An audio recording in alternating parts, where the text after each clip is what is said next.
ہے یا اس کی جو امپورٹنس ہے، اہمیت ہے، وہ بائبل مقدس کے ساتھ لازم المظلوم کہی جاتی ہے۔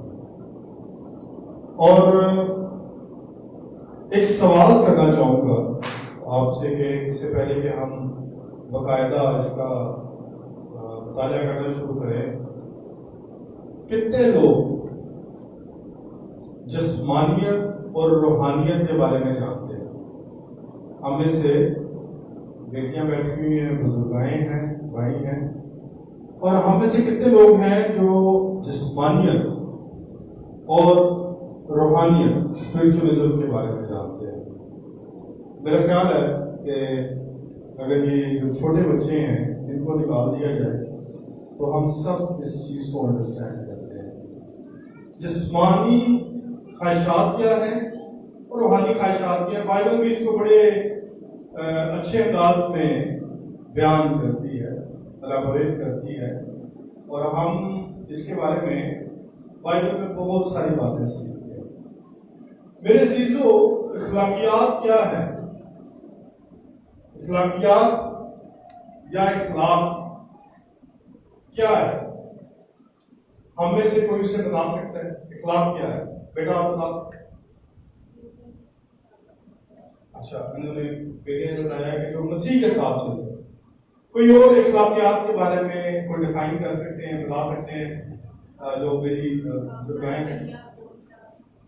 بہن نے بتایا، ہمارا کیا ہے رویہ یا ہماری بول چال، ہمارا اٹھنا بیٹھنا، ہمارا رہن سہن، میری آپ سے بات چیت۔ اب بہت سارے لوگ ہیں جو مسیح ہوتے ہوئے یہ سمجھتے ہیں کہ روحانیت اور جسمانیت یہ دو الگ چیزیں ہیں۔ یہ کیا ہے؟ الگ چیزیں لوگ خیال کرتے ہیں، لیکن جب ہم کلام مقدس کو پڑھتے ہیں تو پھر ہمیں یہ دیکھنے کا موقع ملتا ہے اور سمجھنے کا موقع ملتا ہے کہ روحانیت اور جسمانیت ایک دوسرے سے الگ نہیں ہیں، بلکہ ایک دوسرے کا وائس ورسا یعنی لازم اور مضمون حصہ ہے۔ کچھ چرچز ہیں یا کچھ لوگ ہیں وہ عبادت میں تو بڑا اچھا رہنا پسند کرتے ہیں، وہ کہتے ہیں کہ ہم غیر زبانیں بھی بولیں، ہم بڑا اچھا برتاؤ کریں، ہم جب پرستش میں ہیں ہم اچھی پرستش کریں، جو کلام سن رہے ہو ہم بڑے وی آر ویری ہولی، ہم بڑے پاک لوگ ہیں، ہم بڑے مبارک لوگ ہیں، وہ اس طرح سے رویہ رکھتے ہیں۔ لیکن معذرت کے ساتھ کہوں گا، ہم اکثر ایسے لوگوں کا جو کردار ہے اس کو چرچ یا پلپٹ سے باہر بڑا مختلف انداز سے دیکھتے ہیں، اور ہم جب انہیں چرچ میں عبادت میں دیکھتے ہیں تو تب تو ہم دیکھیں گے کہ وہ بڑے منفرد ہیں، لیکن جب ان کو ہم عام فہم زندگی میں دیکھتے ہیں تو ہمیں وہ اس کے بالکل متضاد نظر آتے ہیں۔ اب جو اخلاقیات ہیں، جو بیٹیاں پڑھتی ہیں یا جو بزرگ ہیں، جو بھائی ہیں، اور آپ نے اکثر جو میری مائیں بیٹھی ہوئی ہیں، ہم بھی جب کہیں پہ بات کرتے ہیں تو اگر کوئی اچھا برتاؤ کرتا ہے تو ہم کیا کرتے ہیں، اس سے ہم اس کی تعریف کرتے ہیں، لیکن اگر کوئی اچھا برتاؤ نہیں کرے گا تو پھر ہم کیا کریں گے، اس کے بارے میں اچھا خیال نہیں کرتے، پھر ہم کیا کہتے ہیں کہ برائی کریں گے اس کی، یا ہم اس سے نہیں سیدھا اس کے ماں باپ تک پہنچ جائیں گے۔ ایسے ہی ہوتا ہے، بیٹی ہوگی تو کہیں گے اے دیکھو میری ماں کہتی ہے، اور اگر بیٹا ہے تو ہم اس کے باپ پہ پہنچ جائیں گے۔ اور بعض اوقات ہم تنزیت کہتے ہیں، اگر کسی شخص کا بیٹا ہو تو ہم کیا کہتے ہیں، ادھر ایک پتر کی جائے، یعنی یہ بیٹا کس کا ہے، اور ہم کو اس کو اچھے لفظوں میں نہیں بلکہ برے لفظوں میں خیال کر رہے ہیں۔ تو میری بہن نے بتایا کہ اخلاقیات کیا ہے، ہماری رہن سہن ہے، ہماری معاشرے میں ایک طرح سے رہنا ہے۔ اب اخلاقیات، برتاؤ، رویہ اور ہماری بول چال کیسی ہے، یہ دنیا کے ہر مذہب میں، نہ صرف ہر مذہب میں ہے، بلکہ وہ تمام لوگ جو ناخدا، جو خدا کو نہیں مانتے، ان کے معاشروں میں بھی اخلاقیات موجود ہیں، اور ان کے پاس اخلاقی قدریں بھی ہیں۔ مثال کے طور پہ کسی بھی معاشرے میں کسی کو یہ اجازت نہیں کہ اس کے گھر پر حملہ کر سکے، اس کے گھر پر سامان اٹھا کر لے جائے۔ لا ہے، اور اخلاقیات کو جو اس کا معاشرہ ہے اور جو ان کا قانون ہے وہ بھی سپورٹ کرتا ہے۔ ہمارا بھی پاکستان میں قانون ہے نا، جو بھائی جان ایسے قانون ہے، ایک وہ سرکل ہے جس میں ہم رہتے ہیں۔ اور اخلاقیات کی ڈیفینیشنز کی اگر ہم بات کریں جائے تو میں کیونکہ اب میرے ساتھ یہاں پر بچے بھی ہیں، تو ہم اگر بہت بڑے الفاظ بولیں گے تو شاید ان کے لیے سمجھنا تھوڑا سا مشکل ہو جائے۔ بٹ اخلاقیات جو لفظ ہے یہ بڑا گہرا لفظ ہے، یہ کوئی عام لفظ نہیں ہے۔ میں نے جس طرح آپ سے بات کی کہ روحانیت اور جسمانیت دونوں جدا جدا نہیں ہے، ایسا نہیں ہو سکتا یہاں پر میں خداوند کی پرستش کروں، یہاں میں خداوند کی تعریف کروں، اس جگہ پر رہتے ہوئے میں خداوند کے لیے نعرے ماروں، پر گھر جا کر میں اپنی بہن بھائی سے یا اپنے شوہر سے یا اپنے بچوں سے لڑائی کروں، کیونکہ ایسا پاسبل نہیں۔ اور دنیائی جو اخلاقیات ہے اس میں اور ببلیکل مسیحی اخلاقیات میں بھی بڑا فرق ہے۔ ہم آہستہ آہستہ بڑھیں گے، لیکن پہلے ہم اخلاقیات کو دیکھیں کہ اخلاقیات ہے کیا صرف اخلاقیات میرا اٹھنا بیٹھنا، رہن سہن، بات چیت ہے، ایک دوسرے سے برتاؤ ہے، یا اخلاقیات ہے کیا؟ اخلاقیات ایک فلسفی بھی ہے، ایک فلسفہ بھی ہے، انسانی رویہ ہے، ہیومن بیہیویئر ہے، انسانی برتاؤ ہے، اور اس کے ساتھ ساتھ اچھے اور برے کی تمیز کرنا عام فہم میں اخلاقیات کہلایا جاتا ہے۔ ہم اچھے اور برے کی تمیز کریں۔ مثال کے طور پر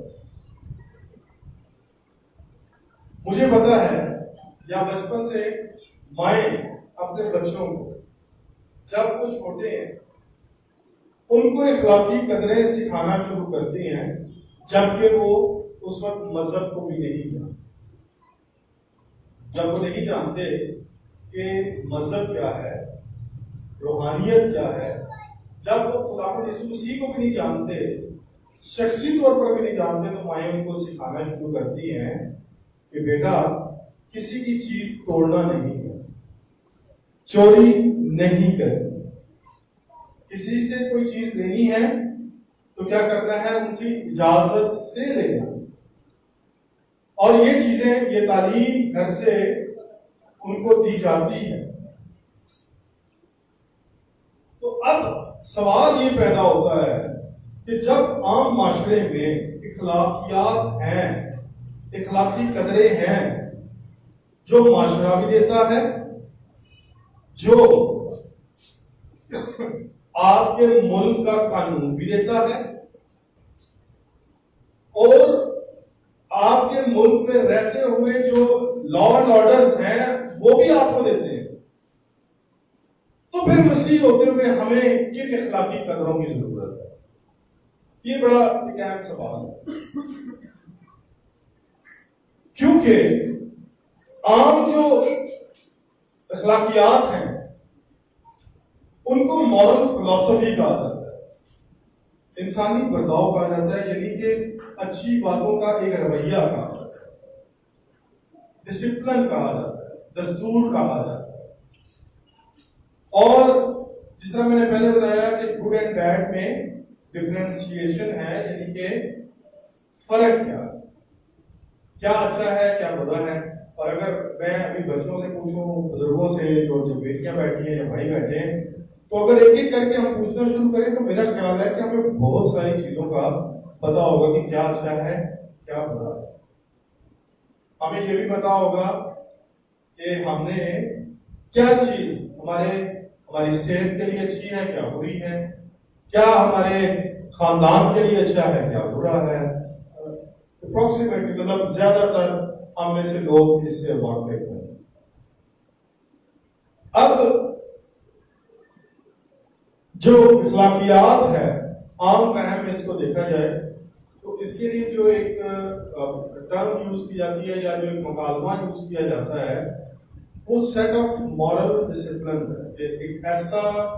ایک ایسا مجموعہ یا ایک ایسا دستاویز جو بہت ساری چیزوں کا مجموعہ ہو اکٹھا ہو. اور اگر ہم دیکھیں کہ مسیح ہوتے ہوئے ہمیں مسیحی اخلاقیات کی کیوں ضرورت پڑتی ہے تو پرانا عہد نامہ ہمیں کوئی اس کے بارے میں بتاتا نہیں ہے، لیکن نئے عہد نامے میں ہمیں اس کے بڑی ڈیٹیل تفصیلات تعلیم ہے جو رسول ہمیں تعلیم دیتے ہیں. اور خاص کر پولس رسول اور پطرس رسول اپنے خطوط میں بڑے واضح طور پر مسیحی اخلاقیات کی بات کرتے ہیں. دنیا کے جو قائد ہیں اور دنیا کے جو اخلاقیات ہیں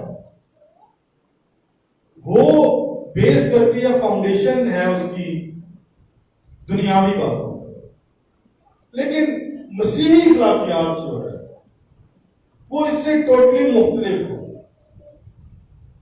کیونکہ مسیحی اخلاقیات دنیاوی چیزوں سے بالا تر ہے اور وہ صرف ان چند چیزوں پر مشتمل نہیں ہے بلکہ اس کو ملٹی فیکٹڈ کہا جاتا ہے، یعنی بہت ساری چیزوں پر مشتمل ہے. لیکن اس کی بنیاد جو فاؤنڈیشن جو ہے وہ دنیاوی چیزیں نہیں ہیں بلکہ مسیحی اخلاقیات کی بنیاد جو ہے وہ خدا کی ذات ہے. اور مسیحی اخلاقی قدروں کو جاننے کے لیے ہمیں خدا کی ذات کو جاننا پہچاننا بڑا ضروری ہے. اس لیے عام جو اخلاقیات ہیں اور مسیحی اخلاقیات میں یہ فرق آ جاتا ہے کہ مسیحی اخلاقیات میں ہمیں خدا کو جاننے کی بڑی ضرورت ہے اور ہم خدا کو جانتے ہیں.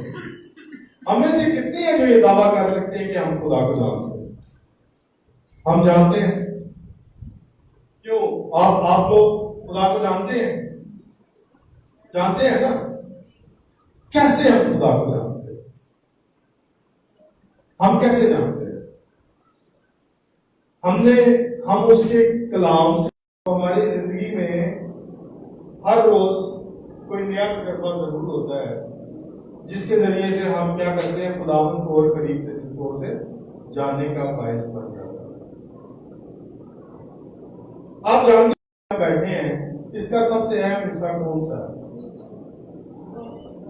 آپ کے خیال میں کیا ہے؟ گراؤنڈ فلور ہے. اور کوئی بہن آپ بتا سکتے ہیں؟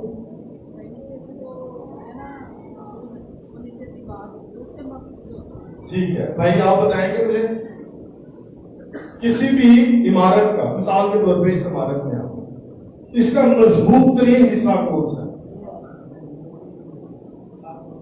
سب تو تھلے یعنی بنیاد. ایسا ہی ہے نا؟ اگر اس کی بنیاد کمزور ہے اس بلڈنگ میں جس میں ہم بیٹھے ہیں تو اگر اس کی بنیاد کمزور ہوتی تو کیا ہوتا؟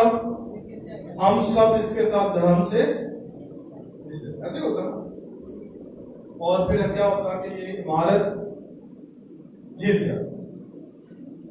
اسی طرح مسیحی ایمان میں اگر کسی بھی مسیحی شخص کی، بہن کی، بیٹی کی بنیاد اخلاقی قدریں خدا کی ذات پر نہیں ہے نا، تو وہ کیا ہوگا؟ دھڑام سے گر جائے گا، وہ پھسل جائے گا۔ کچھ بھی ہوگا نا، ذرا سی بات ہوگی نا، تو میرے حالات میرے سے مخالف ہو جائے، اور میں کیا کروں گا کہ ان حالات میں مضبوط اخلاقی جو میری قدریں ہیں ان کو استوار نہیں کر پاؤں۔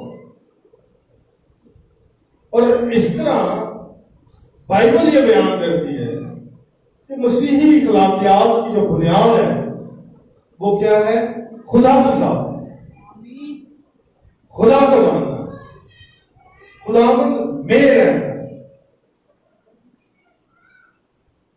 اور خدا نے، جس طرح میں نے آپ سے پہلے بات کی، اس نے اپنے پاک نوشتوں کے ذریعے سے، اپنے اس کلام کے وسیلہ سے اپنے آپ کو ریویل یا اپنے آپ کو بتایا کہ میں کیسا ہوں۔ اس نے واضح طور پر یہ بتایا کہ وہ کیسا ہے، اور جب اس نے یہ بتایا ہے تو وہ یہ بھی چاہتا ہے کہ اس کے جو لوگ ہیں، اس کو جو ماننے والے لوگ ہیں، اس کی جو پیروی کرنے والے لوگ ہیں، وہ بھی کیسے ہوں؟ جیسا وہ خود ہے۔ کیا کوئی ماں جو کامیاب ہوتی ہے یا کوئی باپ جو کامیاب ہوتا ہے، وہ یہ چاہتا ہے کہ اس کی اولاد اس جیسی نہ ہو؟ بلکہ ماں باپ کا اگر کی مثال دی جائے تو ہر ماں باپ یہ چاہتا ہے کہ جتنی میں نے ترقی کی ہے میری اولاد اس سے زیادہ ہو، اس سے آگے جائے۔ مثال کے طور پر جو میری تعلیم ہے وہ اس سے بھی آگے جائے۔ اسی طرح باپ یہ چاہتا ہے کہ ہم اس کی مانند بنے۔ اور پطرس رسول کیا فرماتے ہیں؟ پاک بنو جیسا تمہارا آسمانی باپ پاک ہے۔ اور اس میں وہ پاکیزگی کی بات کرتے ہیں۔ اور اگر پرانے عہد نامے کے نوشتوں کو دیکھیں، احبار کی کتاب کو پڑھیں، اور اگر اس کو ہم بڑا ڈیٹیل پڑھیں تو اس میں پھر خدا کی پاکیزگی کے بارے میں بڑی ڈیٹیل میں بتایا گیا، اور بتایا گیا بار بار کہ میں اور خداوند ہوں، کیونکہ وہ خود فرماتا ہے میں قدوس ہوں، میں پاک ہوں۔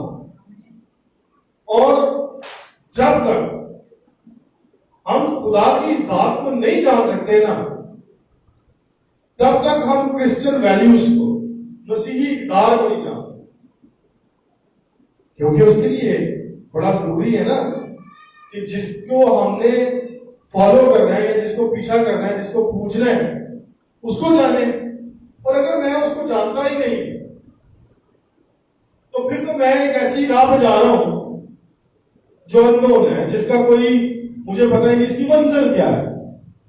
لیکن خدا نے پرانے عہد نامے میں اور نئے عہد نامے میں اپنے آپ کو نوشتوں کے ذریعے سے بتایا، اور خاص کر اس نے کیا کیا کہ احبار کی کتاب کے اگر آپ 19 باب کو بارہا پڑھیں یا پوری کتاب کو پڑھیں گے تو وہاں پر آپ کو نظر آتا ہے کہ وہ اپنے بارے میں بتاتا ہے۔ مثال کے طور پر اگر ہم دیکھیں احبار کی کتاب، اس کا 11واں باب پر 44ویں آیت نکالیے گا میرے ساتھ۔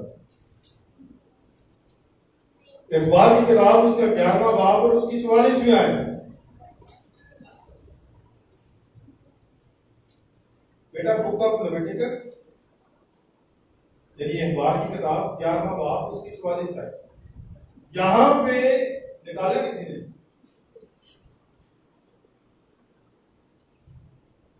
اچھا آپ ایک کام کریں، احبار کی کتاب نکالیں 11واں باب اس کی 44ویں آیت، اور بیٹا آپ نکالیں احبار کی کتاب اس کا 20واں باب اور اس کی 26ویں آیت۔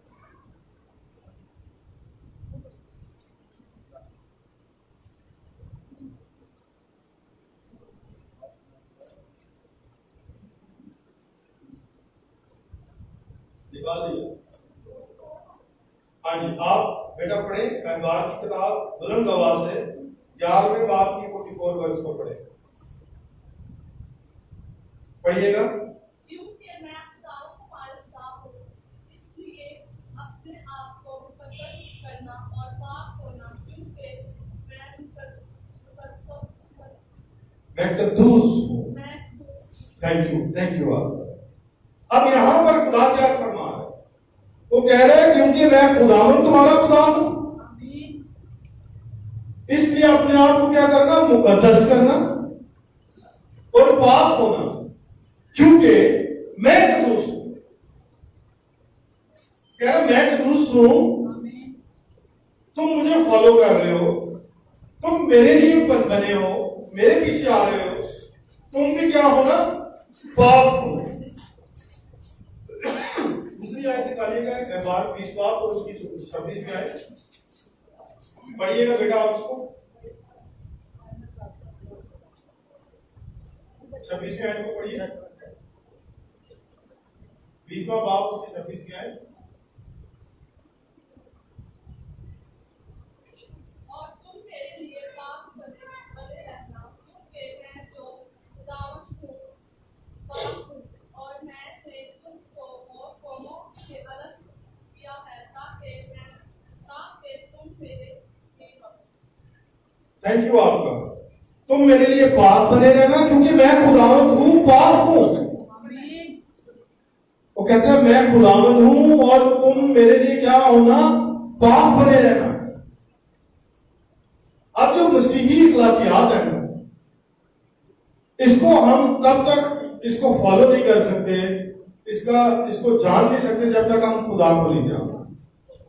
اور خدا کی ذات کے بارے میں کیا لکھا ہے کہ وہ پاک ہے، اور جب وہ ہمارے لیے ایک رول ماڈل ہے اور اس سے بڑا کوئی خدا نہیں ہے، کوئی ہے نہیں ہے، اور ہم نے اسے فالو کرنا ہے تو ہم نے بھی اس کی طرح پاک ہونا ہے کیونکہ یہ میری خواہش نہیں، انسان کی خواہش نہیں، چرچ کی خواہش نہیں، کلیسیا کی خواہش نہیں، نہ دنیا کی خواہش ہے، بلکہ یہ کس کی خواہش ہے؟ خدا کی خواہش. اور وہ کیا فرماتا ہے کہ تم کیا ہو؟ پاک ہو.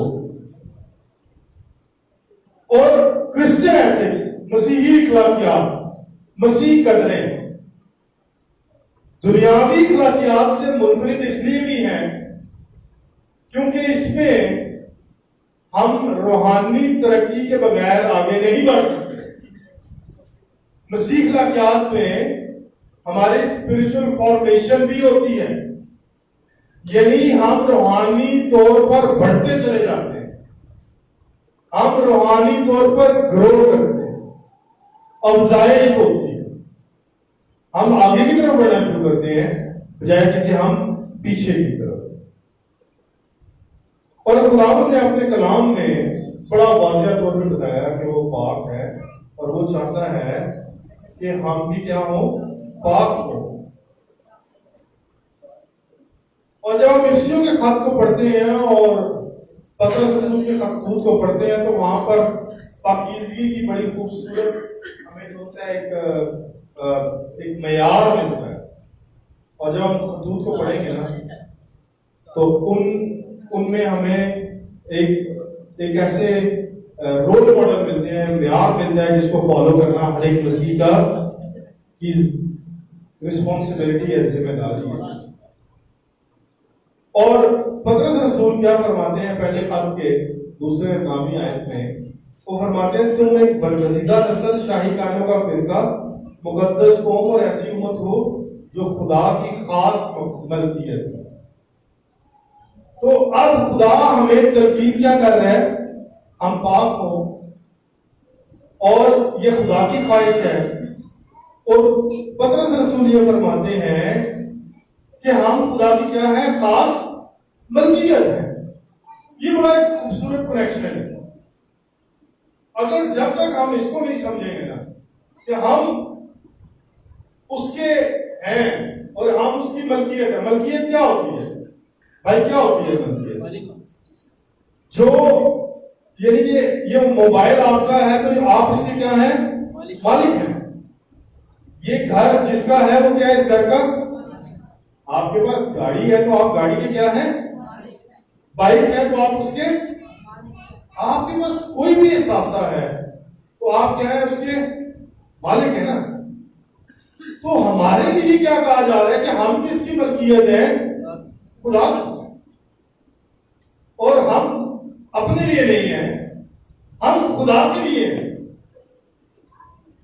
اور خدا نے جو یہ مکاشفہ دیا نا کہ ہم اس کی ملکیت ہیں، اس کے لیے بڑا ضروری ہے کہ اس کی ملکیت آپ کے پاس جو چیز ہو، کیا آپ اسے خراب ہونا پسند کرتے ہیں؟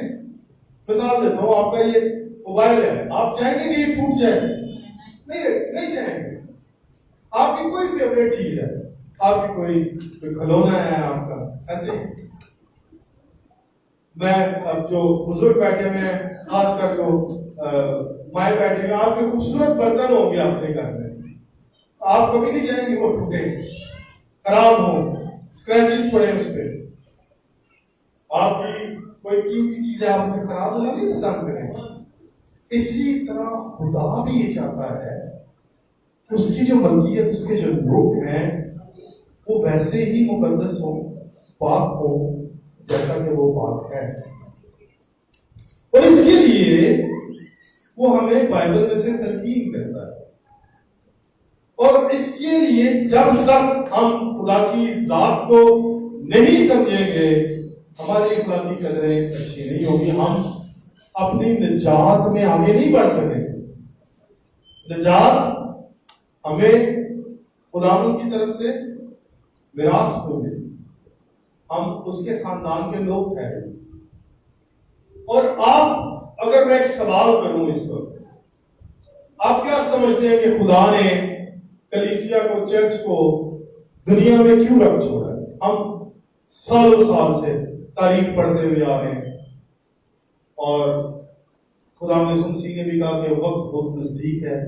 انہوں نے کہا کہ اس گھڑی کو کوئی نہیں جانتا سوائے خدا کے. ابھی تک اگر ایسی بات تھی، اور خدا یسوع کو آئے ہوئے بھی 2000 سال ہو گئے ہیں، اور اگر ابھی تک دنیا کیوں قائم ہے؟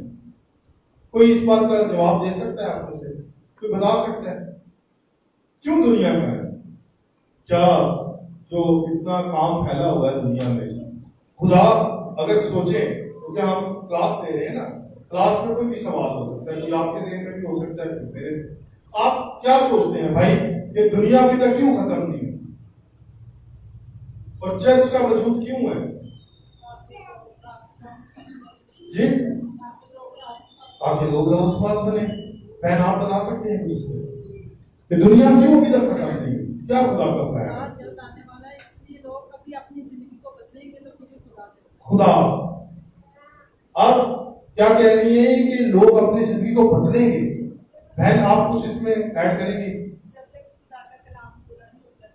جب تک خدا کا کلام پورا نہیں ہوتا لوگ اپنی زندگی بدلیں، جب تک خدا کا کلام پورا نہیں ہوتا، اور جب تک دنیا میں تبدیلی نہیں آتی، لوگ راست باز نہیں بنتے. یہ کیسے ہوگا؟ کلام پہ عمل کرنے سے. اور جب کلام پہ عمل کیا جائے گا پھر کیا ہوگا؟ پھر کیا ہوگا؟ زندگی بدلے گی. اب آپ تھوڑا تھوڑا قریب آ رہے ہیں. اچھا زندگی بدلے گی پھر کیا ہوگا؟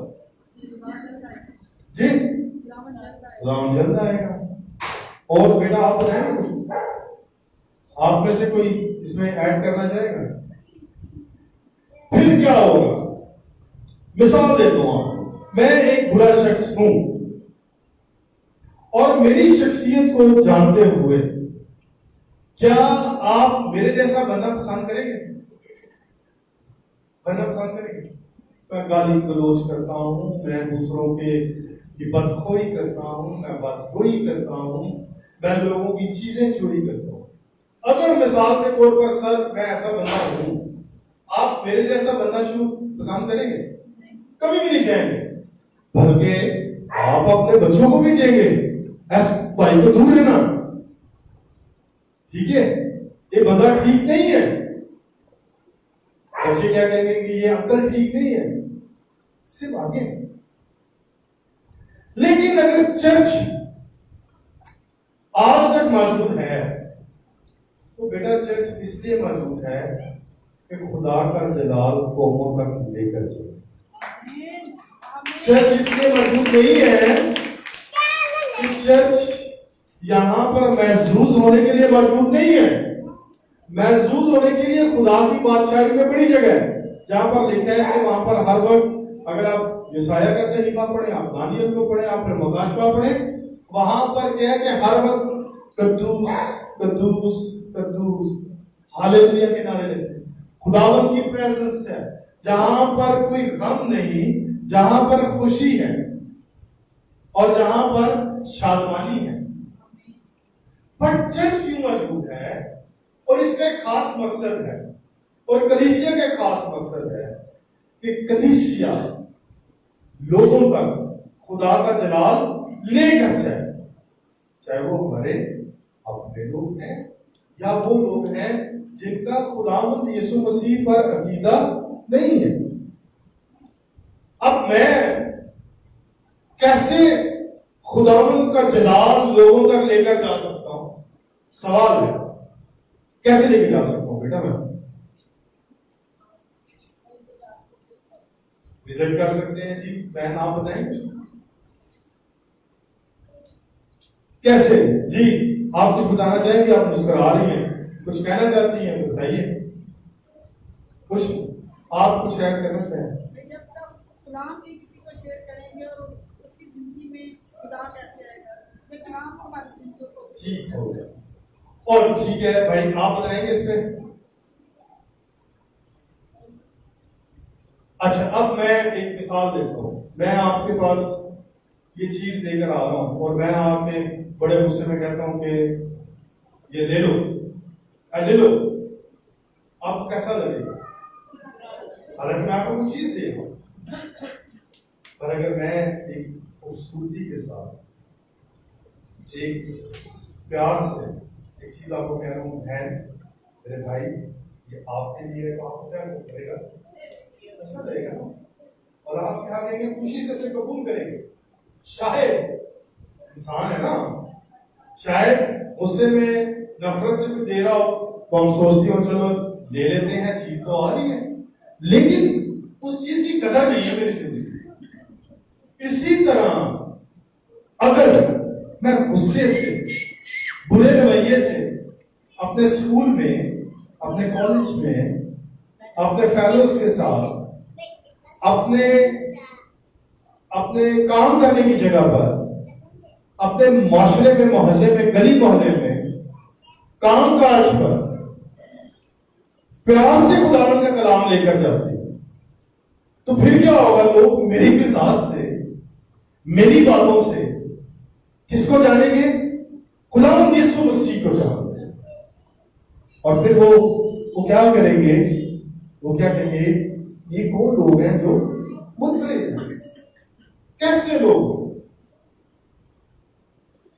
اور اس کے لیے جب تک میرا اخلاق اچھا نہیں اور میرا اخلاق خداوند کی ذات پر نہیں ہے، دنیاوی باتوں پر نہیں، دنیاوی باتیں کسی حد تک ٹھیک ہیں، دنیاوی تعلیم دیتے ہیں، ہمیں اس میں بھی ایتھکس سکھایا جاتا ہے، پرنسپلز سکھائے جاتے ہیں، اصول ضوابط سکھائے جاتے ہیں، لیکن جب تک میرے اخلاق اور ایمان کی بنیاد خداوند یسوع مسیح پر نہیں ہے،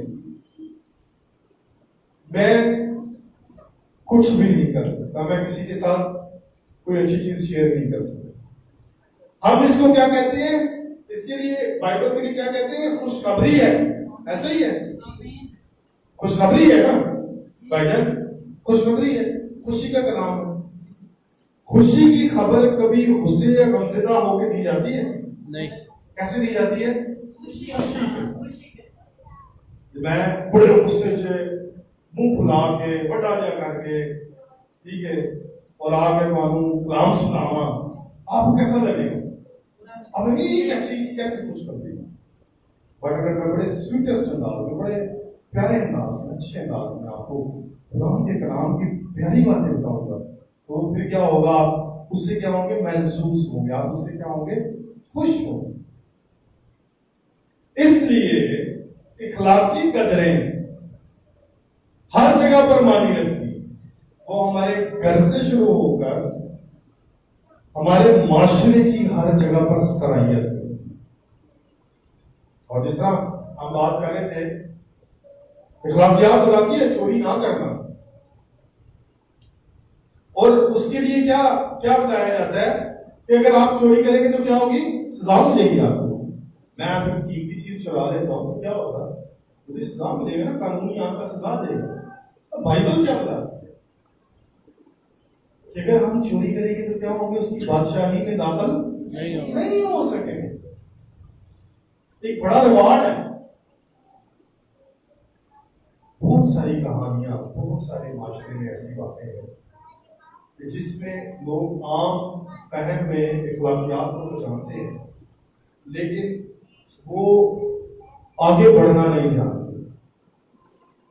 اور میں انکریج کروں گا آپ کو، ہم آگے چل کر میں آپ کو کچھ اسائنمنٹس بھی دوں گا، بتاؤں گا کہ آپ نے آنے والے جب نیکسٹ منتھ ہم پڑھیں گے تو ہم اس کو تھوڑا سا ڈیٹیل پڑھیں گے، لیکن ابھی ایک اوور ویو آپ کو صرف دینا چاہتا ہوں تاکہ ہم اخلاقیات کو سمجھ سکیں کہ اخلاقیات ہے کیا ہے۔ لیکن پہلی بات، مسیحی کے لیے اخلاقیات کو سمجھنے کے لیے خدا کی ذات کو جاننا بہت ضروری ہے۔ پطرس رسول کیا فرماتے ہیں؟ پاک بنو جیسا تمہارا بلانے والا پاک۔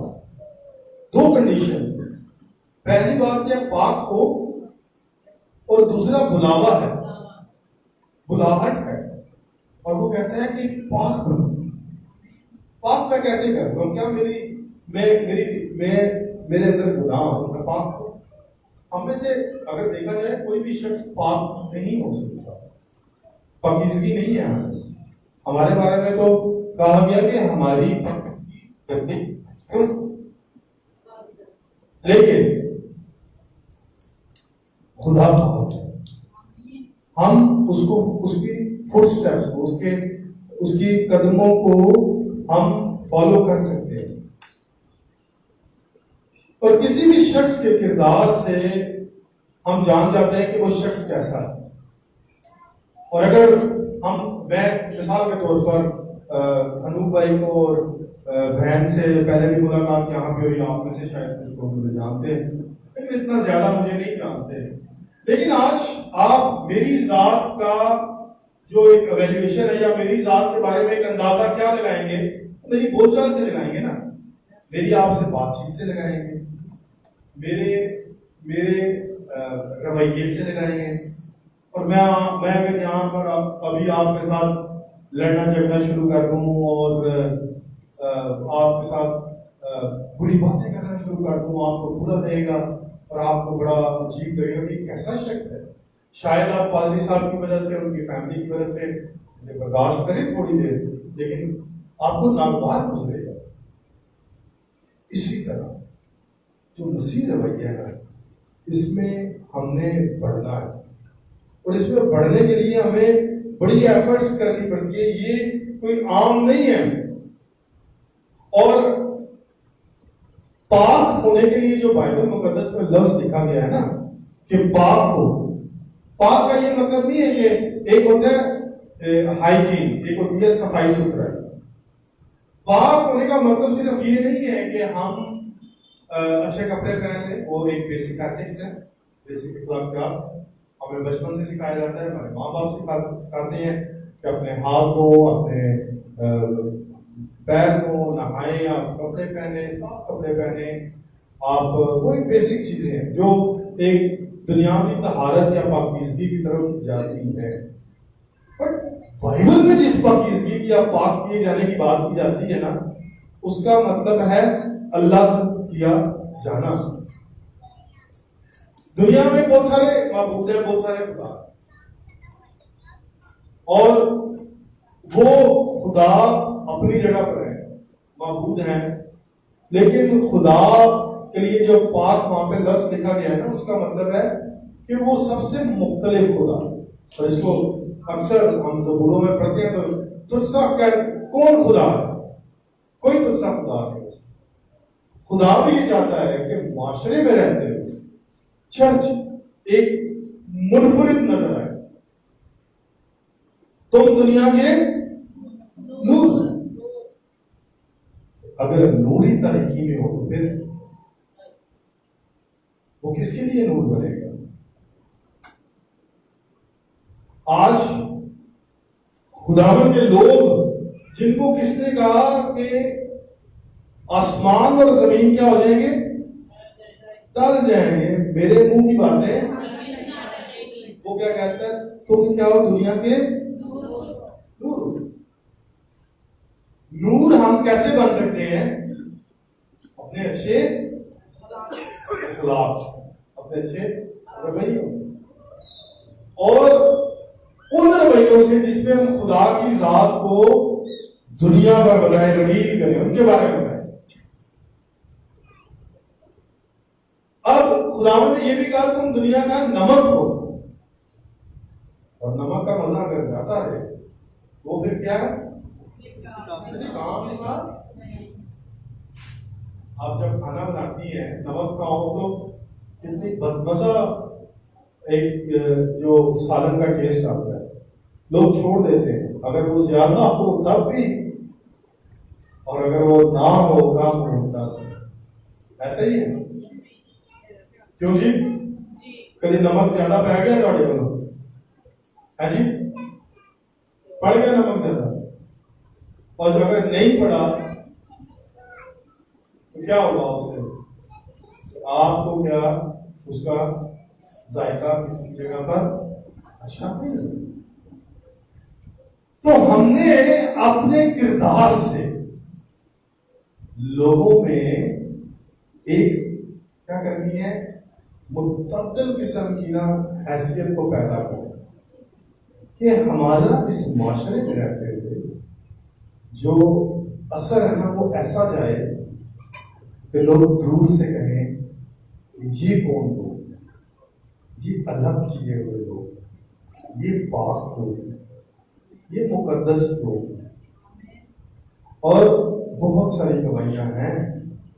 پادری ہنوز صاحب ہمارے ساتھ کام کرتے رہے، ہم جب جاب کرتے تھے تو آپ کے فادر میں آپ کے میں ایک بات آپ کو ضرور بتانا چاہوں گا کہ لوگ ان کے بارے میں بتاتے تھے، ذکر کرتے تھے کہ یہ الگ شخص ہے۔ کیوں الگ شخص ہے؟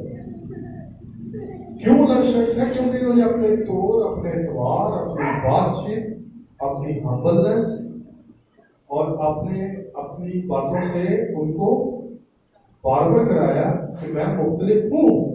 انہوں نے observe، کوئی آگے یہ تو نہیں کہتا کہ میں بڑا ہمبل ہوں، ایسا تو کوئی نہیں کہتا۔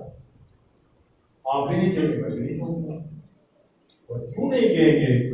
کیونکہ ہم جانتے ہیں کہ ہمارے کہنے سے تو ہم ہمبل نہیں بن سکتے۔ ہم اس سے ہمبل ہوں گے جب لوگ کہیں گے، ہمارے کردار کی بات کریں۔ اب جب خدا پاک ہے تو لازم ہے کہ اس کے لوگ بھی اس راہ پر چلیں، اور اس کے لیے میں آپ کو انکریج کروں گا، ایک اسائنمنٹ آپ کو دینا چاہوں گا کہ نیکسٹ جب ہم آئیں گے تو ہم نے پطرس کے دونوں خطوط اور خط ہے اس کو ڈیٹیل بات کریں گے کہ اخلاقیات میں رسول ہمیں کیا سکھاتا ہے، اور رسول کتنی خوبصورت باتیں وہاں پر کر رہے ہیں کہ ہمیں اس کے لیے کیا ضرورت ہے۔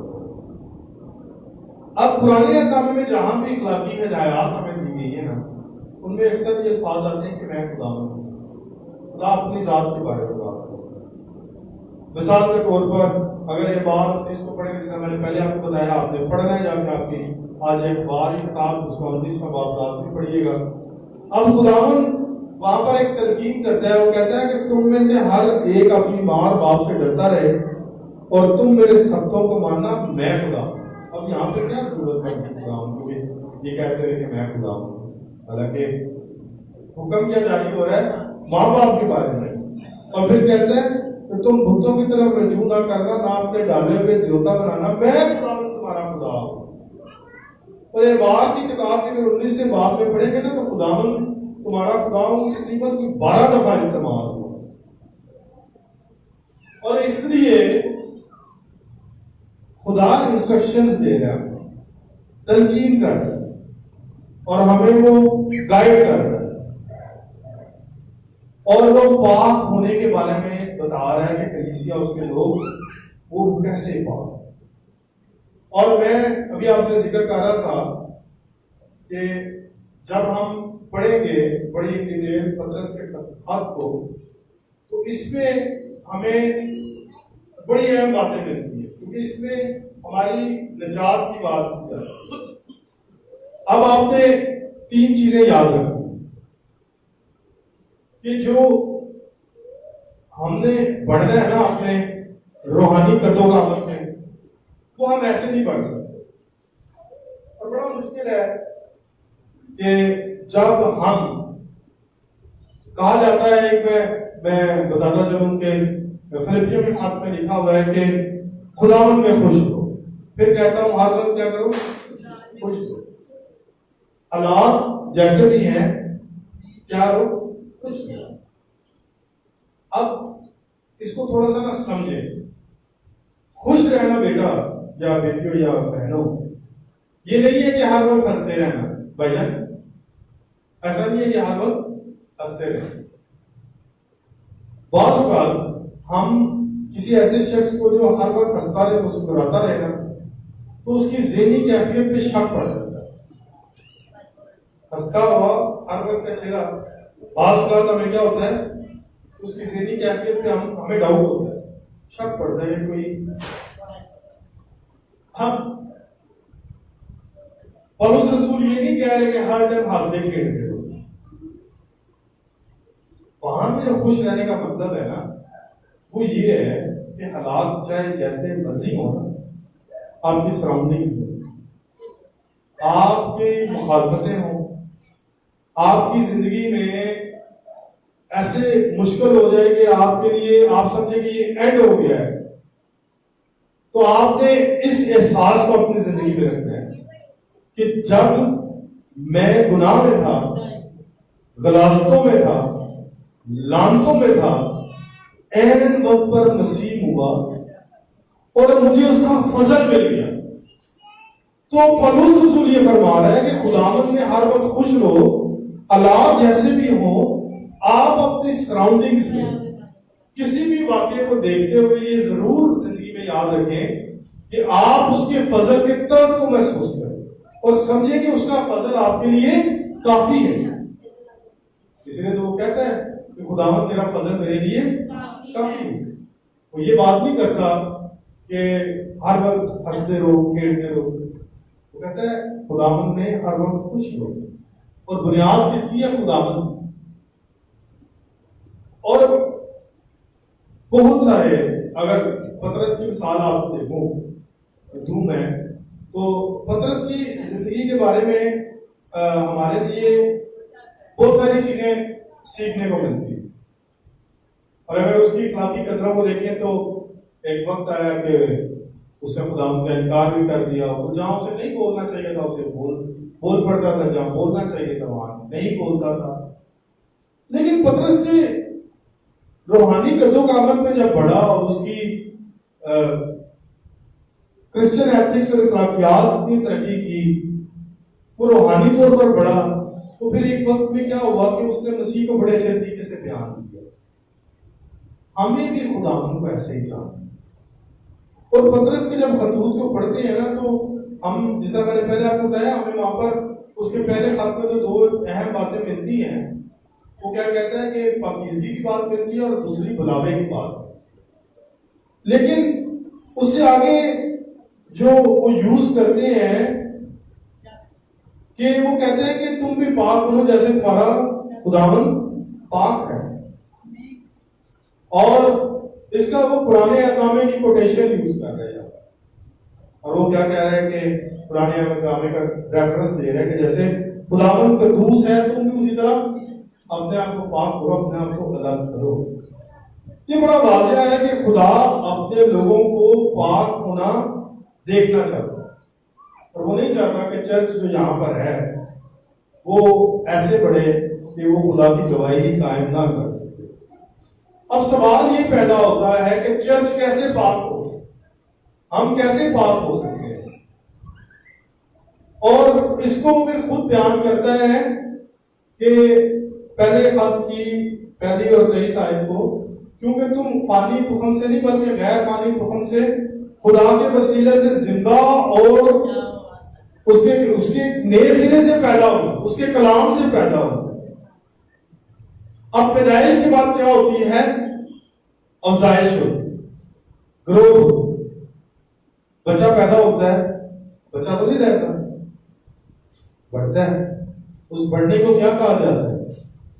افزائش۔ ایک وقت تھا میں بھی بیٹے کی طرح چھوٹی عمر کا تھا، آج ہم 40s میں ہیں، آپ بھی ایک وقت تھا چھوٹے تھے، لیکن افزائش ترقی کرتے چلے گئے۔ کرسچن مسیحی آپ نے عقائد کو سیکھا، روحانی طور پر آپ پڑھے، اور اب پطرس رسول یہ فرماتے ہیں کہ ہماری افزائش ہونا بڑا ضروری ہے۔ وہ افزائش پر غور کرتے، لیکن نجات ہمیں مل گئی،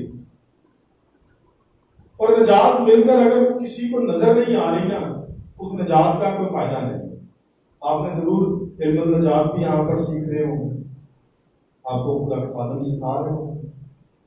اگر وہ نجات میں حاصل کر کے چراغ کو چراغ دان کے نیچے رکھوں تو کسی کو کوئی فائدہ نہیں ہے۔ مجھے لوگوں کو دکھانا ہے، وہ اپنے کردار سے دکھا سکتے ہو۔ تو آج ہم بات کریں گے گروتھ کی۔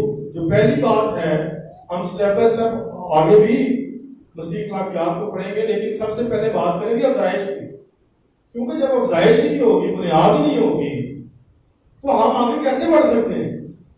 تو افزائش کیا ہے؟ ہمیں یہ دیکھنا ہے کہ ہم نے کیسے گرو کرنا ہے اپنی نجات میں، ہم کس طرح سے بالغ ہو سکتے ہیں، میچور ہو سکتے ہیں۔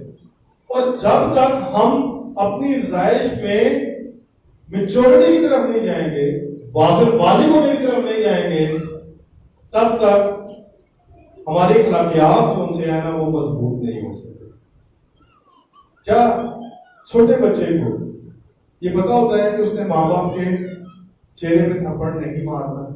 آہستہ آہستہ سیکھتا ہے۔ چھوٹا بچہ ہوتا ہے، آپ نے اٹھایا ہوتا ہے، آپ کو ٹانگیں بھی مار رہا ہے، آپ کو وہ کیا کر رہا ہے، تھپڑ بھی مار رہا ہے، اس کو تو نہیں پتا، لیکن وہی بچہ ایک وقت میں کیا آتا ہے، بڑے ادب سے آپ کے ساتھ پیش آتا ہے۔ کیوں؟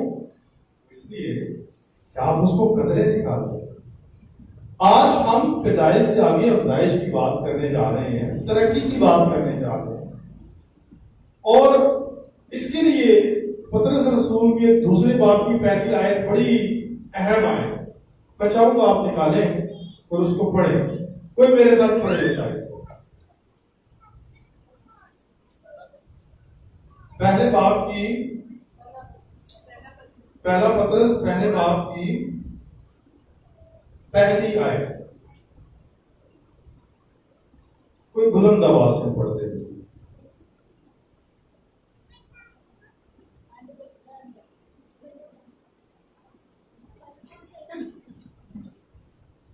پطرس کی طرف سے جو یسوع مسیح کا رسول ہے، اور مسافروں کے نام جو پیترس، گلتیا، کپتیا، آسیا، بطونیہ میں جا بجا رہتے ہیں۔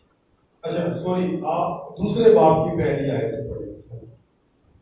بس ہر طرح کی بدخواہی اور سارے فریب اور ریاکاری اور حسد اور ہر طرح کی بدگوئی کو دور کر کے نوزائیدہ بچوں کی مانند خالص روحانی دل کے مشتاق رہو، تاکہ اس کے ذریعے سے نجات حاصل کرنے کے لیے بڑھتے جاؤ۔ تھینک یو جی، شکریہ۔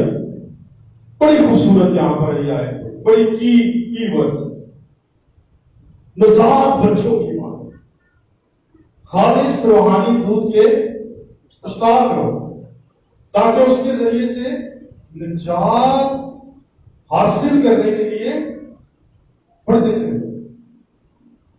سوال پیدا ہو مجھے تو نجات مل چکی ہے بھائی, نجات تو مل چکی ہے, لیکن فرض کیا ہے کہ نوزاد بچے کی مانت بن جاؤ اور پھر کیا کرو, خالص روحانی دودھ کے مشتاق رہو تاکہ اس کے ذریعے سے نجات حاصل کرنے کے لیے بڑھتے چلے جاؤ. اب کیا کرنا ہے, کیسے بڑھنا ہے اس نجات کے لیے؟ یہ تو ایک نیا سوال پیدا ہو گیا نا. نجات تو میں خداوند میں حاصل کر چکا ہوں, آپ کر چکے ہیں, آپ سوچتے ہوں گے میں کر چکی ہوں, اب میں کیا کروں؟ اب نجات حاصل کرنے کے بعد جو بڑھنا ہے نا, یہ بڑا ضروری ہے. اگر ایک بچہ پڑھے نا, ماں باپ کیا ہوتا ہے, فکر لاحق بھائی ایسے آپ پریشان ہوتے ہیں, بچہ جسمانی طور پر نہیں پڑھ رہا, تو ہم جس کی ملکیت ہے اگر ہم اخلاقی طور پر نہیں پڑھیں گے تو اس کو پریشانی نہیں ہوگی, اس کو بھی پریشانی ہوگی. یہ میرے بچے ہیں, یہ پڑھ نہیں رہے ہیں, ان کو پڑھنا چاہیے, ترقی کرنا چاہیے. اور پیدائش کے لیے ہمیں ساری پچھلی باتیں چھوڑ کر آگے کی طرف بڑھنا ہوگا. یعنی کہ ہم افزائش کریں, آگے جائیں, تو پھر ہمیں پیچھے کی طرف کی باتیں چھوڑنی پڑیں. میں اگر آگے جانا چاہتا ہوں اور اسی جگہ پہ کھڑا ہوں تو میں اس مقام تک نہیں پہنچ سکتا. اس مقام پہ پہنچنے کے لیے مجھے پہلے کیا ہے, یہاں سے بڑھ کے وہاں پر جانا پڑے. اور پالوس بڑی خوبصورت بات کرتا ہے کہ میں پیچھے کی چیزوں کو چھوڑ کر نشان کی طرف دوڑنا چاہتا ہوں. وہ چلنے کی بات ہی نہیں کرتا, وہ کہتا ہے میں دوڑنا پہ آؤں, بھجنا پہ آؤں. کیوں؟ کیونکہ اسے پتا ہے کہ میں نے روحانی طور پر کیا کرنی ہے, ترقی کرنی ہے, میری روحانی فارمیشن ہونی. وہ یہ نہیں کہتا میں کامل ہو گیا ہوں, وہ نہ یہ کہہ رہا ہے کہ میں نجات حاصل کر کے, وہ کہتا ہے میں نشان کی طرف جو یسوع مسیح ہے اس کی طرف دوڑا چلا جا رہا ہوں. پیدائش کے بعد جس طرح میں پہلے کہتا تھا, ظاہر ہے بچہ نوزاد ہوتا ہے اور اسی اینالوجی کو, اسی تجربے کو یہاں پر پطرس استعمال کرتا ہے ترقی کرنے کے لیے, افزائش کرنے کے لیے. اور وہ کیا کہتا ہے کہ ہمیں آگے بڑھنا ہے. نئی پیدائش ہمیں پیدائش کس طرح سے ملی, پیدائش کیسے ملی بیٹا؟ ہمیں یسوع کو قبول کرنے سے, کلام کو قبول کرنے سے, کلام کو اپنے اندر رکھنے کی وجہ سے. پیدائش اس سے ملی ہے, افزائش بھی کلام کے وسیلہ سے ہو. افزائش کلام سے باہر نہیں ہو سکتی. بڑھیں گے بھی تو اسی میں نا, اسے باہر رہ کے تو نہیں ہم بڑھ سکتے. کلام کو نہ جانوں اور میں دنیا کا علم حاصل کر لوں اور کلام کو نہ جانوں تو میری نجات نہیں ہے. پیدائش کلام کے ذریعے سے ملی ہے, افزائش بھی کلام کے ذریعے سے ہوگی اور ہونی بھی یہی چاہیے. اور جو پطرس یہاں پہ رسول ذکر کر رہے ہیں, وہ جو غیر مانی تخم ہے وہ کلام کی طرف اشارہ کر رہا ہے. اسی سے پیدائش ہے, اسی سے افزائش ہے. اس لیے کسی بھی ایماندار کا خدا کے کلام سے بھاگنا جو ہے نا وہ ممکن نہیں. یہ ایسے نہیں ہے کہ جی میں آج کلام پڑھ لوں تو پڑھ لوں. ہاں ہو سکتا ہے, خدمت میں ہوتے ہوئے بعض اوقات خلاف ایسے ہو جاتے ہیں کہ ہم کلام سے تھوڑا اسے پڑھ نہیں سکتے یا مشکل ہو جاتی ہے. بعض اوقات انسان تھک جاتا ہے, بعض اوقات انسان کا دل نہیں کرتا. اب اس کے لیے کیا کرنا پڑتا ہے؟ لیکن ایسا ضرور ہے کہ یہ کلام ایسا ہے کہ یہ آپ کو تر و تازہ کرے. لیکن اس کے لیے جو پہلی آیت ہے نا وہ بڑی خوبصورت بات کرتا ہے. وہ کہتا ہے کہ ہر طرح کی بدخائی، 5 چیزوں کا یہاں پر ذکر ہے، بدخائی، فریب، ریاکاری، حسد اور بدگوئی کو دور کر دو. کہتا ہے اس کو دور کرو، یعنی ہم نے نجات حاصل کر لی، اب ان 5 چیزوں کو دور کرو. اب تھوڑا سا ذرا غور کریں ان چیزوں. یہ کیا چیز ہے؟ یہ جو چیزیں یہاں پر ہمیں نظر آ رہی ہیں یہ کیا ہے؟ ہر طرح کی بدخوئی، فریب اور ریاکاری، حسد اور ہر طرح کی بدگوئی کو دور کر. آپ کیا سمجھتے ہیں یہ کس قسم کی باتیں اور یہ کس قسم کی جو یہاں پر ذکر کیے گئے ہیں، یہ کون سے ایمان کی باتیں کی جا رہی ہے؟ کن ایمان کی باتیں کی جا رہی ہے؟ کس فعل کی بات کی جا رہی ہے؟ برائی کو ختم. لیکن یہاں پہ ایک بڑا کی پوائنٹ ہے، کوئی بھی شخص خود سے بدخواہ اپنا نہیں ہوتا، اپنی بدگوئی نہیں کرتا. میں کبھی بھی اپنے سے حسد نہیں کروں گا، میں کبھی بھی اپنے سے فریب نہیں کروں گا، میں کبھی بھی اپنی بدگوئی، میں کس کی بدگوئی کروں گا، کس کی بدخوائی کروں گا، کس سے فریب کروں گا؟ دوسرے سے. تو پطرس رسول یہاں پر کیا سکھاتے ہیں؟ ریلیشنل سن، یعنی کہ تعلق داری کا جو گناہ ہے نا، جو رشتوں میں گناہ ہے، اس کو ختم کرو. وہ کیسے ختم کریں گے؟ اچھے برتاؤ کر کے، مسیحی اخلاقیات کو اپناتے ہوئے. اگر میرے اندر مسیحی اخلاقیات نہیں ہیں، میں بیٹھ جاؤں گا تو میں دوسرے کی بدگوئی کر کے اس کو کیا کروں گا؟ اس کا برا چاہوں گا.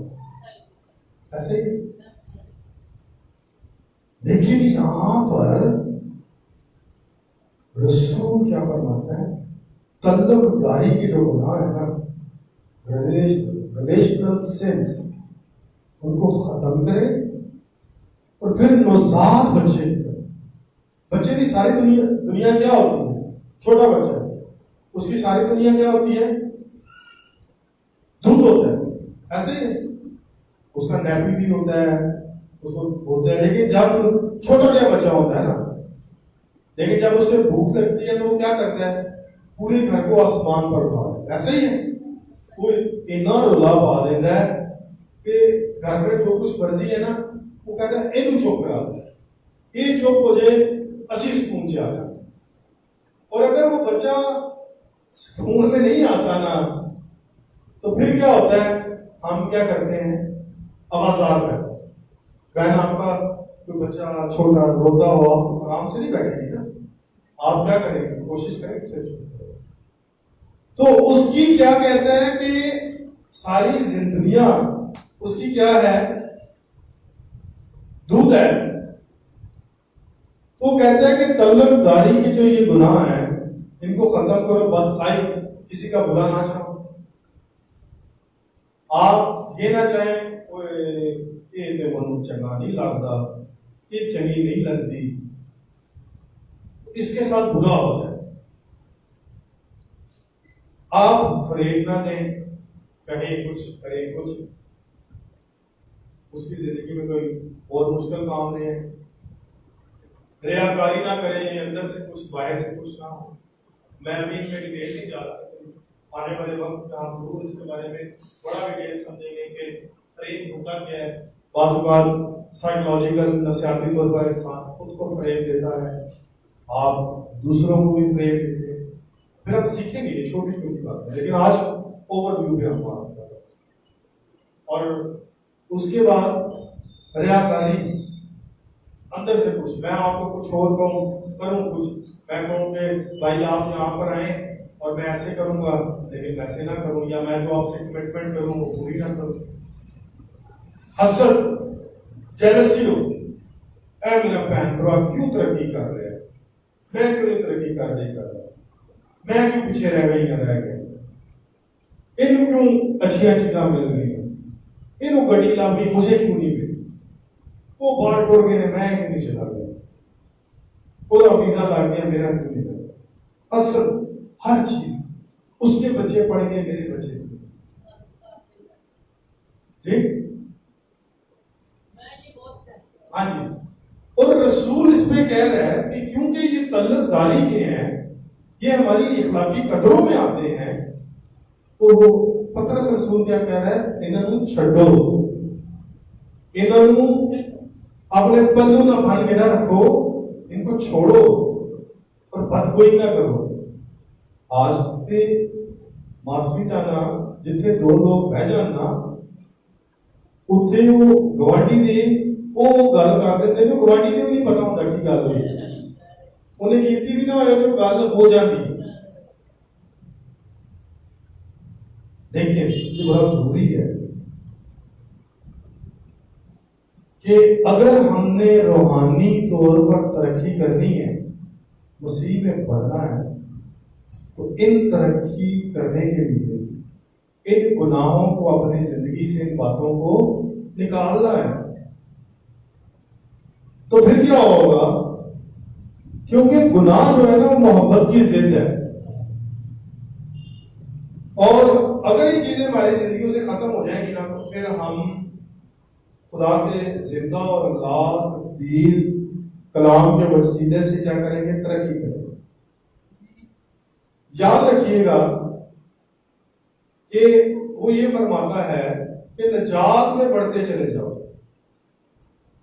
اب نجات کے لیے جو ہے نا تین چیزیں بڑی ہیں. نجات میں پھر ہماری کیا ہوتی ہے؟ تقدیس ہوتی ہے، ہماری سینٹیفیکیشن ہوتی ہے. اور میں نے جس طرح پہلے آپ کو کہا تھا نجات ایک دفعہ مل گئی ہمیں، وہ نجات کافی نہیں ہے. وہ کہتا ہے بڑھتے چلے جاؤ، کہتا ہے میں تو نشان کی طرف دوڑتا چلا جاتا ہوں. اس کو کیا ضرورت تھی؟ کیوں جی اس کو ضرورت تھی کوئی؟ وہ تو خداوند وہ کہتا ہے انہوں نے خداوند مل گیا سی، اور خداوند مل گیا، ملنے کے بعد اس سے مکاشفہ کھل گیا. تو پولس رسول کیا کرتا ہے؟ وہ خداوند کے پاس آ گیا سب کچھ چھوڑ گیا. عام بندہ نہیں تھا، بڑا بندہ تھا، اور وہ کہتا ہے میں نشان کی طرف دوڑتا چلا جاتا ہوں. نجات کے 3 درجے ہیں اور تقدیس کیے جانے کے بھی 3 درجے. ہم نیکسٹ ٹائم اس میں بڑی ڈیٹیل سے سمجھیں گے کہ یہ نجات کے 3 درجے ہیں کیا. پہلی بات یہ ہے کہ ہم نجات پا چکے ہیں، ہم نجات پا رہے ہیں، اور ہم نجات پائیں گے. اسی طرح تقدیس کیے جانے کے بھی 3 درجے ہیں. پہلی بات ہم نجات پا چکے ہیں. نجات کیسے پالی؟ خداوند یسوع مسیح کی راست بازی. اس کو کہا جاتا ہے پوزیشنل سالویشن یا پوزیشنل سینکٹیفیکیشن، کہ اپنی راست بازی سے نہیں، میری راست بازی سے نہیں. جس طرح پہلے بتایا کہ وہ تو کچھ بھی نہیں ہے، لیکن خداوند یسوع مسیح کی راست بازی کی وجہ سے مجھے نجات ملی. اور دوسری کہا جاتا ہے پروگریسو، یعنی ایسی نجات، ایسی تقدیس جس کا عمل جاری ہے، جو روز بروز چلتا ہے، اور وہ ہے ہماری حال، ہمارا کرنٹ، ہماری کرنٹ سچویشن، آج کا دور. وہ نہ مستقبل ہے نہ پاسٹ ہے، بلکہ وہ آج ہے. اور وہ کیا ہے؟ ہماری اخلاقی کر رہے ہیں. ہم جو روز بروز نجات حاصل کر رہے ہیں نا، سینٹیفائی ہو رہے ہیں، یعنی ہماری تقدیس ہو رہی ہے. وہ تقدیس ہو رہی ہے روز بروز کے عمل سے. میں اگر گناہ بھی کروں، بدگوئی، حسد، ساری گناہ کروں، اور میرا کردار بھی اچھا نہ ہو، تو خدا کی بادشاہی میں داخل نہیں ہو سکوں گا. چاہے میں چرچ میں بھی آ جاؤں، عبادت میں بھی آ جاؤں، تو مجھے اس کا فائدہ نہیں ہوگا اگر میں دلی طور پر نہیں بدلا ہوں. نجات تو خداوند سے مل گئی، راست باز ایمان سے جیتا رہے گا. ایمان کس پہ؟ خداوند یسوع مسیح پہ. خدا کا ایک ہوتا بیٹا ہے، آسمان سے زمین پر آیا اور اس نے میرے گناہ اٹھا دیے. اور پھر میرا یہ ایمان کا بھید اور میرا یہ اقرار کرنا کہ وہ آسمان پر خدا کے دہنے ہاتھ میں تخت نشین اور جہاں سے وہ زندوں اور مردوں کی عدالت کرنے کو آنے والا ہے. جب میں نے اس بات پر ایمان لے آیا اور رسولوں کے ایمان کو جب ہم پڑھتے ہیں، رسولوں کا عقیدہ، تو رسولوں کا عقیدہ پڑھتے ہوئے ہم ان چیزوں پہ یقین کرتے ہیں. تو اس کا مطلب ہے کہ پھر کیا ہو گیا کہ مجھے نجات ملی، خداوند کی وجہ سے مل گئی. بٹ لیکن اب اس نجات کا عمل جاری رہے گا جو میری روزمرہ کی زندگی میں شامل ہے. تو ہم نے اس افزائش کی بات کرنی. اور تیسری بات ہے جس کو کہا جاتا ہے پرفیکٹ سالویشن یا پرفیکٹ سینٹیفیکیشن. وہ ہمیں اس دنیا میں نہیں ملے گی، وہ ہمیں کب ملے گی؟ جب ہم اس کو ویسا ہی دیکھیں گے جیسا کہ وہ ہے. جب ہم اس کی بادشاہی میں چلے جائیں گے، نئے شہر میں جائیں گے اور اس میں شامل ہو جائیں گے، اور پھر ہم جب اس کے ساتھ وقت گزاریں گے تو پھر ہمیں پرفیکٹ سالویشن، مکمل جو نجات ہے وہ مل جائے. اب جسٹیفیکیشن، سینکٹیفیکیشن اور اس کے علاوہ گلوریفیکیشن، یہ 3 سٹیپس ہیں. ہم آنے والے کسی سیشن میں اس کے بارے میں پڑھیں گے اور ہم اس کو جانیں گے. اور یہ ایک جو ہے یہ کنٹینیوس یعنی کہ مستقل پروسیس. یہ پروسیس یہ نہیں ہے کہ ایک وقت میں ہم نے حاصل کر لیا تو اب ہم اسے حاصل نہیں. آج میں آپ کو تھوڑا سا مسیحی اخلاقیات کے بارے میں اور اس کی اہمیت کے بارے میں نے آپ کو بتایا ہے. اور میں چاہوں گا کہ نیکسٹ ٹائم جب ہم ملیں تو پھر بڑی ہم ڈیپ اسٹڈی کریں اور پھر ہم ان ایشوز پر بات کریں. اور وہ کیا ایشوز ہیں وہ بیٹا آپ بھی سنیں ذرا توجہ دیں. ان ایشوز پر بات کریں جو ہمارے لیے بڑے اہم اور ضروری ہیں، جن میں ہم جان سکیں کہ ہم کس طرح سے اپنے اخلاق سے، اپنے کریکٹر سے، بات چیت سے نہ صرف اپنی قوم میں بلکہ دوسرے لوگوں میں مسیح کا کلام دیا جا سکے. اور یہ مقصد ہے خدا کا. بیٹا آپ جیسے لوگوں کو پیار کرو. آپ چھوٹے ہیں، آپ یہ نہ سمجھیں کہ میں چھوٹی ہوں. آپ اسکول جاتی ہیں نا، یا اسکول جاتے ہیں آپ وہاں پر اپنی کرائی سے. میں نے بچپن میں ایک کہانی سنی کہ ویتنام میں یا جب جنگ شروع ہوئی تو ایک اسکول میں چلے گئے تو وہاں پر جا کے کہتے ہیں، خداوند یسوع مسیح کی تصویر لگا کر بچوں کو جا کر کہتے ہیں کہ جو اس پر تھوکتا جائے گا اس کو گولی ماری جائے گی. جو تھوکتا جائے گا وہ بچ جائے گا اور جو تھوکے گا نہیں وہ کیا ہوگا، اسے گولی مارے. چھوٹے چھوٹے بچے. انہوں نے ایک بچہ پہلے گیا اس نے تھوک دیا، لیکن دوسرے بچے نے اپنے رومال سے یا اپنے قمیض سے اس تھوک کو اس تصویر میں سے صاف کیا. ایک بچے کو گولی لگی، دوسرے کو، تیسرے کو. لیکن وہ فوج حیران رہ گئی کیوں. اور وہ بچوں، چھوٹے بچوں نے جو اسکول کے بچے تھے، ان کے کردار سے، ان کے رویے سے وہ فوج خداوند یسوع مسیح کو جان سکتی. آپ بہت بڑا معجزہ کرنے والے بچے ہیں. آپ نہیں، آپ اسکول، کالج، یونیورسٹیز میں جہاں پر بھی ہوں اپنے اخلاق سے آپ خداوند کے بارے میں بتا سکتے. اور میں یہ چاہتا ہوں کہ ہم مسیحی لوگ، مسیح قوم ایک ایسا چراغ بنے، ایک ایسا نور بنے کہ ہم دور سے دکھائیں. ہم عملی نمونہ بنے، نمونے نہ بنے. ہم آج معافی چاہتا ہوں نمونے بن رہے ہیں، لیکن ہم ایک ایسا نمونہ بنے جو لوگوں کو ترقی کا باعث بنے۔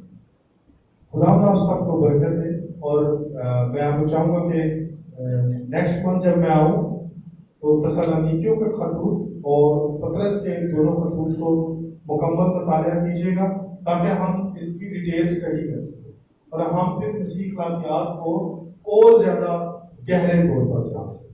آئے اپنے سروں کو جھکائیں اور ہم دعا کریں، اور دعا ہم یہ کریں کہ خداوند مجھے خلیل بنا،